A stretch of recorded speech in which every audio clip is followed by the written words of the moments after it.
Plotin, première Énéade, chapitre 6, du beau. Le beau se trouve surtout dans la vue. Il est aussi dans l'ouïe, dans la combinaison des paroles et la musique de tout genre. Car les mélodies et les rythmes sont beaux. Il y a aussi, en montant de la sensation vers un domaine supérieur, des occupations, des actions et des manières d'être qui sont belles. Il y a la beauté des sciences et des vertus. Y a-t-il une beauté antérieure à celle-là? C'est la discussion qui le montrera. Qu'est-ce donc qui fait que la vue se représente la beauté dans le corps et que l'ouïe se prête à la beauté dans les sons? Pourquoi tout ce qui se rattache immédiatement à l'âme est-il beau? Est-ce d'une seule et même beauté que toutes les choses belles sont belles, ou bien y a-t-il une beauté différente dans les corps et dans les autres êtres? Et que sont ces beautés, ou bien qu'est cette beauté? Certains êtres, comme les corps, sont beaux, non par leur substance même, mais par participation. D'autres sont beaux en eux-mêmes, comme la vertu. Car il est manifeste que les mêmes corps sont tantôt beaux, tantôt sans beauté, comme si l'être du corps était différent de l'être de la beauté. Qu'est cette beauté présente dans les corps? C'est là la première chose à rechercher. Qu'est-ce donc qui tourne et attire les regards des spectateurs et leur fait éprouver la joie dans la contemplation? Si nous découvrons cette beauté de corps, peut-être pourrions-nous nous en servir comme d'un échelon pour contempler les autres beautés. Tout le monde, pour ainsi dire, affirme que la beauté visible est une symétrie des parties les unes par rapport aux autres et par rapport à l'ensemble. À cette symétrie s'ajoutent de belles teintes. La beauté dans les êtres, comme d'ailleurs dans tout le reste, c'est leur symétrie et leur mesure. Pour qui pense ainsi, l'être beau ne sera pas un être simple, mais seulement et nécessairement un être composé. De plus, le tout de cet être sera beau, et ces parties ne seront pas belles chacune par elles-mêmes, mais en se combinant pour que leur ensemble soit beau. Pourtant, si l'ensemble est beau, il faut bien que ces parties soient belles elles aussi. Certainement une belle chose n'est pas faite des parties laides, et tout ce qu'elle contient est beau. De plus, des couleurs qui sont belles, comme la lumière solaire, seront, dans cette opinion, en dehors de la beauté, puisqu'elles sont simples et ne tirent pas leur beauté de la symétrie des parties. Et l'or, comment est-il beau? Et l'éclair que l'on voit dans la nuit, qui fait qu'il est beau? Il en est de même des sons. La beauté d'un son simple s'évanouira. Et pourtant, bien souvent, chacun des sons qui font partie d'un bel ensemble est beau à lui seul. Et lorsque l'on voit le même visage avec des proportions qui restent identiques, tantôt beau et tantôt laid, comment ne pas dire que la beauté qui est dans ces proportions est autre chose qu'elle, et que c'est par autre chose que le visage bien proportionné est beau. Et si, passant aux belles occupations et aux beaux discours, on veut voir encore dans la symétrie la cause de cette beauté, que vient-on parler de symétrie dans les belles occupations, dans les lois, dans les connaissances ou dans les sciences? Les théorèmes sont symétriques les uns aux autres. Qu'est-ce que cela veut dire? Ils s'accordent? Mais il y a aussi bien accord et concordance entre les opinions du méchant. Cette opinion, la tempérance est une sottise, est d'accord avec celle-ci. La justice est une naïveté généreuse. Il y a de l'une à l'autre correspondance et concordance. Donc voici la vertu qui est une beauté de l'âme, et bien plus réellement une beauté que celle dont nous parlions. En quel sens y aurait-il là des parties symétriques? Il n'y a pas de parties symétriques, à la manière dont les grandeurs ou les nombres sont symétriques. Quelque vrai qu'il soit que l'âme contient une multiplicité de parties. Car dans quel rapport se font la combinaison ou le mélange des parties de l'âme et des théorèmes scientifiques? Et l'intelligence qui est isolée, en quoi consistera sa beauté? Reprenons donc. Et disons d'abord que ce qu'est la beauté dans les corps, c'est une qualité qui devient sensible dès la première impression. L'âme prononce sur elle avec intelligence. Elle la reconnaît, elle l'accueille, et en quelque manière s'y ajuste. Mais quand elle reçoit l'impression de la laideur, elle s'agite, elle la refuse, elle la repousse comme une chose discordante et qui lui est étrangère. Nous affirmons donc que l'âme étant ce qu'elle est, et toute proche de l'essence réelle qui lui est supérieure, se complaît dans le spectacle des êtres de même genre qu'elle ou des traces de ces êtres. Tout étonnée de les voir, elle les rapporte à elle. Elle se souvient d'elle-même et de ce qui lui appartient. Quelle ressemblance y a-t-il donc entre les beautés de là-bas et celles d'ici? S'il y a ressemblance, qu'elles soient semblables en effet, mais comment sont-elles les unes et les autres? Des beautés? C'est, disons-nous, parce qu'elles participent à une idée. Car toute chose privée de forme est destinée à recevoir une forme, et une idée reste laide et étrangère à la raison divine, tant qu'elle n'a part ni à une raison ni à une forme, et c'est là l'absolue laideur. Elle est aussi tout ce qui n'est pas dominé par une forme et par une raison, parce que la matière n'a pas admis complètement l'information par l'idée. Donc l'idée s'approche et elle ordonne en les combinant les parties multiples dont un être est fait. Elle les réduit à un tout convergent et crée l'unité en les accordant entre elles parce qu'elle-même est une et parce que l'être informé par elle doit être un autant qu'une chose composée de plusieurs parties peut l'être. Doit être un autant qu'une chose composée de plusieurs parties peut l'être. La beauté siège donc en cet être lorsqu'il est ramené à l'unité et elle se donne à toutes ses parties et à l'ensemble. Mais lorsqu'elle survient en un être un et homogène, elle donne la même beauté à l'ensemble. C'est comme si une puissance naturelle procédant comme l'art donnait la beauté, dans le premier cas, à une maison tout entière avec ses parties, dans le second cas, à une seule pierre. Ainsi, la beauté du corps dérive de sa participation à une raison venue des dieux. Mais la faculté de l'âme qui correspond à cette beauté la reconnaît, car rien n'est plus propre que cette faculté à juger de ce qui leur appartient, même si le reste de l'âme contribue à ce jugement. Peut-être se prononce-t-elle elle aussi parce qu'elle s'ajuste à l'idée qui est en elle, et qu'elle s'en sert pour juger comme on se sert d'une règle pour juger de ce qui est droit. Mais comment la beauté corporelle s'accorde-t-elle avec la beauté antérieure au corps?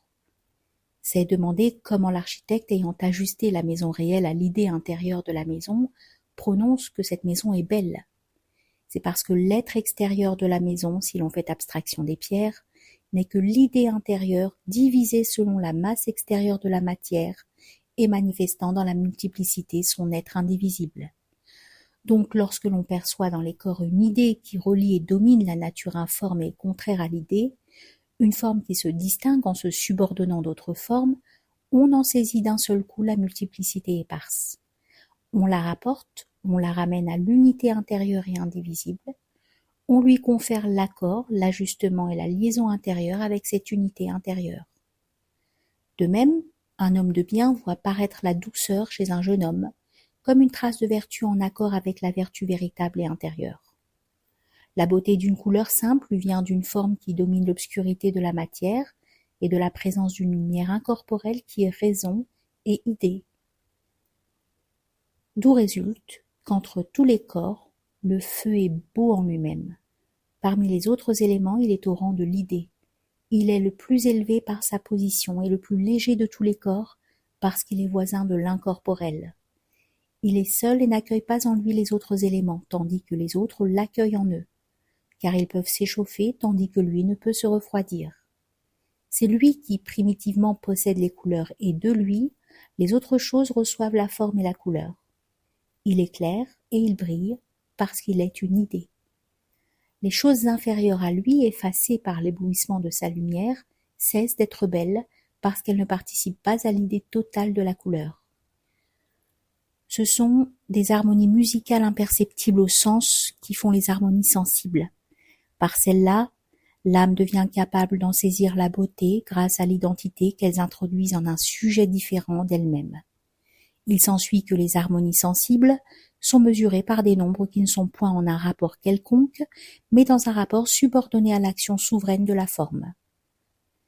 J'en ai assez dit sur les beautés sensibles, images et ombres, qui, s'échappant en quelque sorte, viennent dans la matière, l'ordonnent, et dont l'aspect nous frappe d'effroi. Quant aux beautés plus élevées, qu'il n'est pas donné à la sensation de percevoir, à celles que l'âme voit et sur lesquelles elle prononce sans les organes des sens, il nous faut remonter plus haut et les contempler en abandonnant la sensation qui doit rester en bas. On ne peut se prononcer sur les beautés sensibles sans les avoir vues et saisies comme belles, si l'on est par exemple aveugle-né. De la même manière, on ne peut se prononcer sur la beauté des occupations si l'on accueille avec amour cette beauté ainsi que celle des sciences et autres choses pareilles, si l'on ne se représente combien est belle la face de la justice et de la tempérance, si l'on ne sait que ni l'étoile du matin ni l'étoile du soir ne sont aussi belles. On les voit quand on a une âme capable de les contempler, et en les voyant on éprouve une joie, un étonnement et un effroi bien plus forts que dans le cas précédent, parce qu'on touche maintenant à des réalités.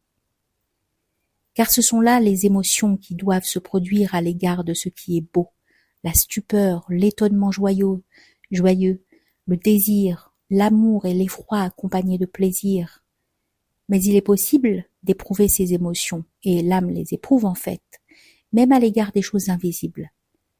Toute âme, pour ainsi dire, les éprouve, mais surtout l'âme qui en est amoureuse. Il en est de même de la beauté des corps. Tous la voient, mais tous n'en sentent pas également l'aiguillon. Ceux qui le sentent le mieux sont ceux qu'on appelle les amoureux. Il faut donc vous demander aussi ce qu'est l'œuvre de l'amour pour les choses non sensibles. Que vous font éprouver ces belles occupations dont on parle, les beaux caractères, les mœurs tempérantes, et en général les actes ou dispositions vertueuses et la beauté de l'âme. Et en voyant vous-même votre beauté intérieure, qu'éprouvez-vous? Que sont cette ivresse, cette émotion, ce désir d'être avec vous-même en vous recueillant en vous-même et hors du corps? Car c'est ce qu'éprouvent les vrais amoureux. Et à propos de quoi l'éprouvent-ils? Non pas à propos d'une forme, d'une couleur, d'une grandeur, mais à propos de l'âme qui est sans couleur et où brille invisiblement l'éclat de la tempérance et des autres vertus. Vous l'éprouvez en voyant en vous-même ou en contemplant en autrui la grandeur d'âme, un caractère juste, la pureté des mœurs, le courage sur un visage ferme, la gravité, ce respect de soi-même qui se répand dans une âme calme, sereine et impassible, et par-dessus tout, l'éclat de l'intelligence qui est d'essence divine. Donc, ayant pour toutes ces choses inclination et amour, en quel sens les disons-nous belles? Car elles le sont manifestement, et quiconque les voit affirmera quelles sont les vraies réalités. Mais que sont ces réalités? Belles sans doute. Mais la raison désire encore savoir ce qu'elles sont pour rendre l'âme aimable. Qu'est-ce donc qui brille sur toutes les vertus comme une lumière? Veut-on, en s'attachant à leur contraire, aux laideurs de l'âme, les poser par opposition? Car il serait peut-être utile à l'objet de notre recherche de savoir ce qu'est la laideur et pourquoi elle se manifeste. Soit donc une âme laide, intempérante et injuste. Elle est pleine de nombreux désirs et du plus grand trouble, craintive par lâcheté, envieuse par mesquinerie. Elle pense bien, mais elle ne pense qu'à des objets mortels et bas. Toujours oblique, inclinée aux plaisirs impurs, vivant de la vie des passions corporelles, elle trouve son plaisir dans la laideur. Ne dirons-nous pas que cette laideur elle-même est survenue en elle comme un mal acquis qui la souille, la rend impure et y mélange de grands maux, de sorte que sa vie et ses sensations ont perdu leur pureté? Elle mène une vie obscurcie par le mélange du mal, une vie mélangée, en partie de mort. Elle ne voit plus ce qu'une âme doit voir. Il ne lui est plus permis de rester en elle-même parce qu'elle est sans cesse attirée vers la région extérieure, inférieure et obscure. Impure, emportée de tous côtés par l'attrait des objets sensibles, contenant beaucoup d'éléments corporels mêlés en elle, ayant en elle beaucoup de matière et accueillant une forme différente d'elle, elle se modifie par ce mélange avec l'inférieur. C'est comme si un homme plongé dans la boue d'un bourbier ne montrait plus la beauté qu'il possédait, et comme si l'on ne voyait de lui que la boue dont il est enduit. La laideur est survenue en lui par l'addition d'un élément étranger. Et s'il doit redevenir beau, c'est un travail pour lui de se laver et de se nettoyer pour être ce qu'il était. Nous aurons donc raison de dire que la laideur de l'âme vient de ce mélange, de cette fusion et de cette inclination vers le corps et vers la matière. La laideur pour l'âme, c'est de n'être ni propre ni pur, de même que pour l'or, c'est d'être plein de terre. Si on enlève cette terre, l'or reste. Et il est beau quand on l'isole des autres matières et qu'il est seul avec lui-même.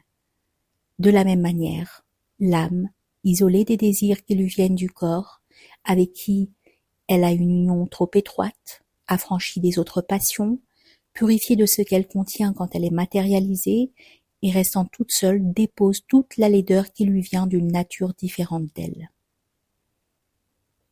Car suivant un vieux discours, la tempérance, le courage, toute vertu et la prudence elle-même sont des purifications.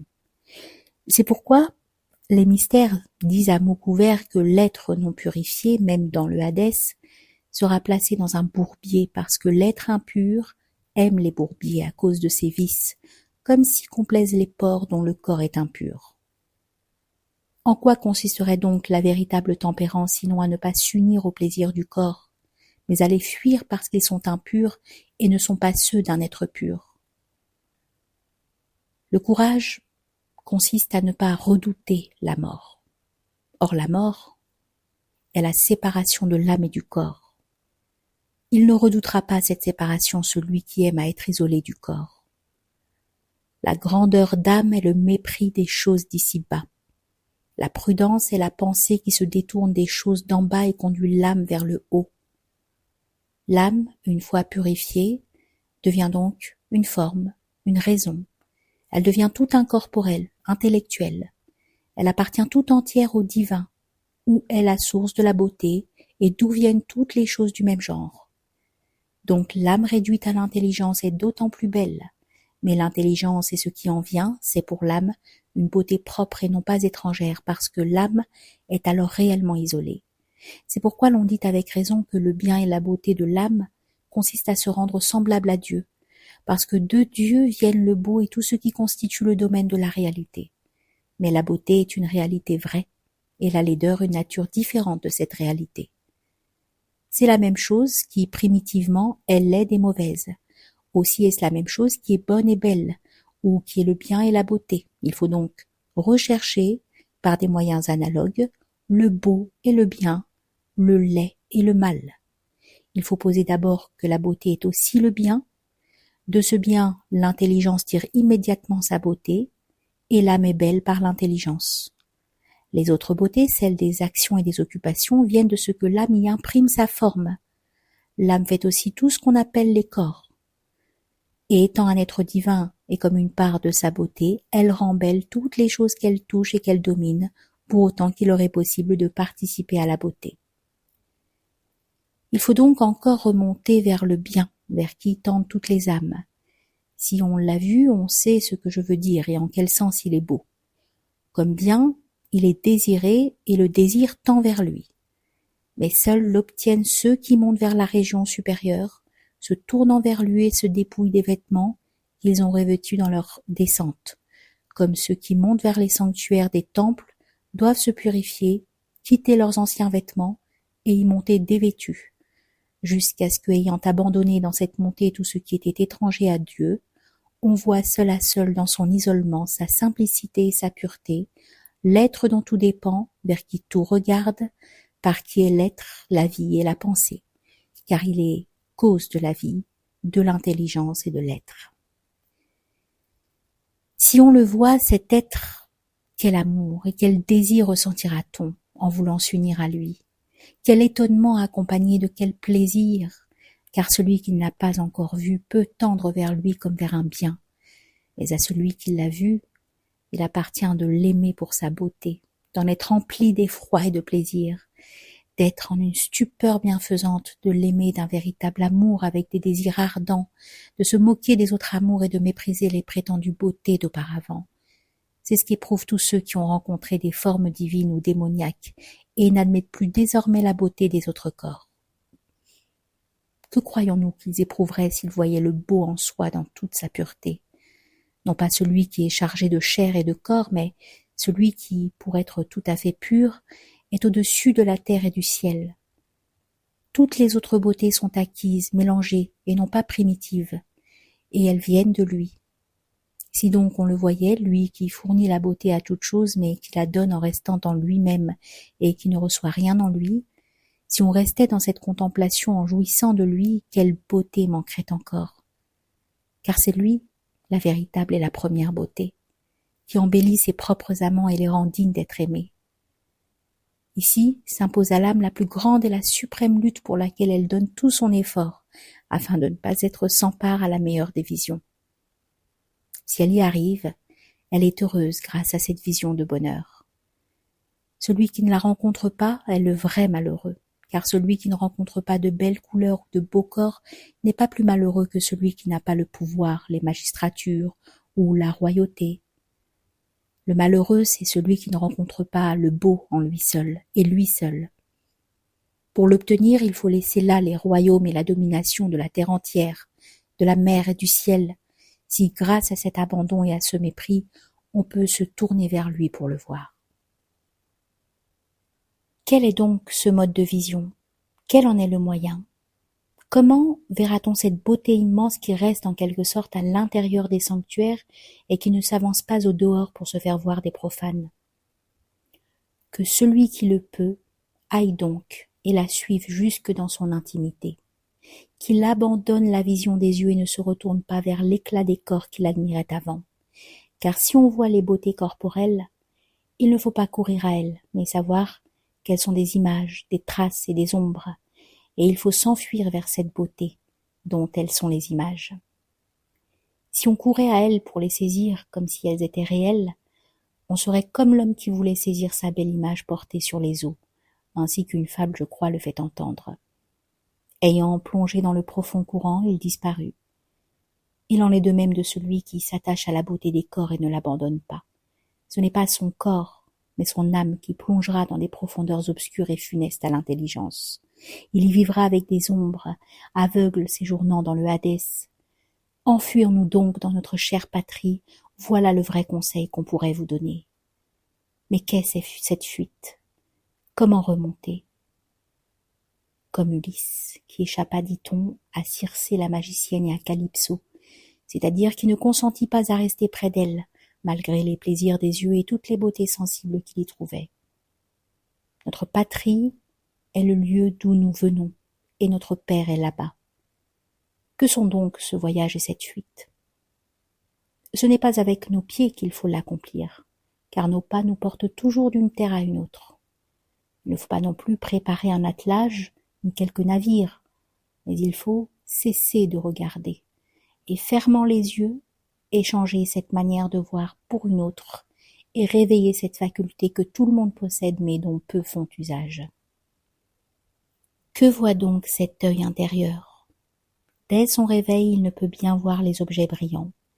Il faut accoutumer l'âme elle-même à voir d'abord les belles occupations, puis les belles œuvres, non pas celles que les arts exécutent, mais celles des hommes de bien. Puis il faut voir l'âme de ceux qui accomplissent de belles œuvres. Comment peut-on voir cette beauté de l'âme bonne? Reviens en toi-même et regarde.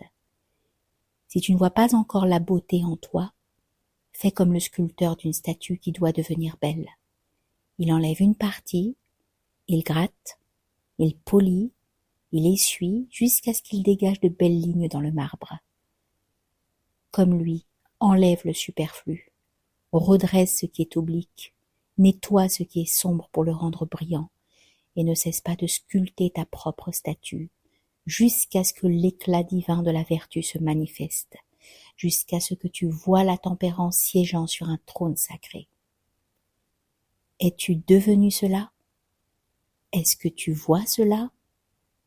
Est-ce que tu as avec toi-même un commerce pur, sans aucun obstacle à ton unification, sans que rien d'autre soit mélangé intérieurement avec toi-même? Es-tu tout entier une lumière véritable, non pas une lumière de dimension ou de forme mesurable qui peut diminuer ou augmenter indéfiniment de grandeur, mais une lumière absolument sans mesure, parce qu'elle est supérieure à toute mesure et à toute quantité. Te vois-tu dans cet état? Tu es alors devenu une vision. Aie confiance en toi. Même en restant ici, tu as monté, et tu n'as plus besoin de guide. Fixe ton regard et vois, car c'est le seul œil qui voit la grande beauté. Mais s'il vient à contempler avec les châssis du vice, sans être nettoyé, ou s'il est faible, il a trop peu d'énergie pour voir les objets très brillants, et il ne voit rien, même si on le met en présence d'un objet qui peut être vu. Car il faut que l'œil se rende pareil et semblable à l'objet vu pour s'appliquer à le contempler. Jamais un œil ne verrait le soleil sans être devenu semblable au soleil, ni une âme ne verrait le beau sans être belle. Que tout être devienne donc d'abord divin et beau, s'il veut contempler Dieu et le beau. En remontant, il ira d'abord jusqu'à l'intelligence, et il saura que, en elle, toutes les idées sont belles. Et il prononcera que c'est là la beauté, à savoir les idées. Par celles-ci, qui sont les produits et l'être même de l'intelligence, existent toutes les beautés. Ce qui est au-delà de la beauté, nous l'appelons la nature du bien. Et le beau est placé au-devant d'elle. Ainsi, dans une formule d'ensemble, on dira que le premier principe est le beau, mais si l'on veut diviser les intelligibles, il faudra distinguer le beau qui est le lieu des idées du bien, qui est au-delà du beau et qui en est la source et le principe. Sinon, on commencerait par faire du bien et du beau un seul et même principe. En tout cas, le beau est dans l'intelligible.